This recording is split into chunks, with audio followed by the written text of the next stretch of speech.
எடுத்துக்காட்டு 6.12 இந்த கணக்கில் பார்த்தீங்கன்னா A vector, B vector, C vector 3 vector கொடுத்துட்டு என்ன கேட்குறாங்க, A vector dot B vector cross C வெக்டாரை காண்க.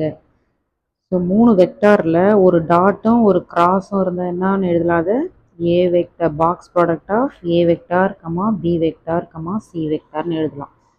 எழுதுறேன் பாருங்கள், A vector dot B vector cross C vector அப்படின்னாலும் ஒன்று தான், box product of A vector comma B vector comma C vector. So இது ரெண்டுமே ஒன்றுக்கு ஒன்று ஈக்குவல், எப்படி வேணாலும் எழுதலாம். இப்போ box product of A vector B vector C வெக்டார்னால் எப்படி எழுதணும், டெட்டு போடணும்னு உங்களுக்கு தெரியும்.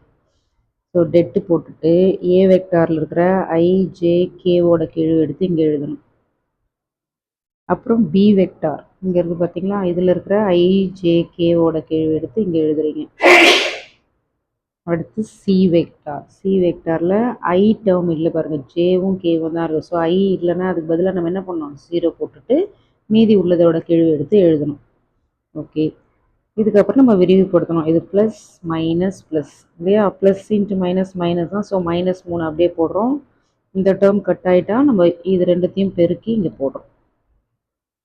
அடுத்தது இதோட குறி மைனஸு, ஏற்கனவே ஒரு மைனஸ் இருக்குது, அப்போ மைனஸ் இன்ட்டு மைனஸ் ப்ளஸ்ன்னு வந்துடும். 1 போடுறீங்க, ப்ராக்கெட் போட்டுட்டு இதை கட் பண்ணுறோம். அப்போது இது ரெண்டுத்தையும் பெருக்குறீங்க, இது ரெண்டுத்தையும் பெருக்கி இங்கே எழுதுகிறோம்.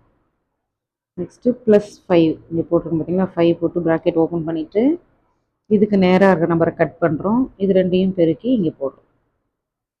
அப்புறம் ப்ராக்கெட்டுக்குள்ளே இருக்கிறத சுருக்கி இங்கே எழுதுங்க. இது ரெண்டையும் பெருக்குனா இந்த ஆன்சர். ஸோ இது ரெண்டையும் பெருக்குங்க, இது ரெண்டையும் பெருக்குனா இந்த ஆன்சர் கிடைக்கும். ரெண்டு மைனஸில் இருக்கிறத கூட்டுங்க, -23 + 20, இதை கழிச்சா நமக்கு -3ன்னு கிடைக்கும்.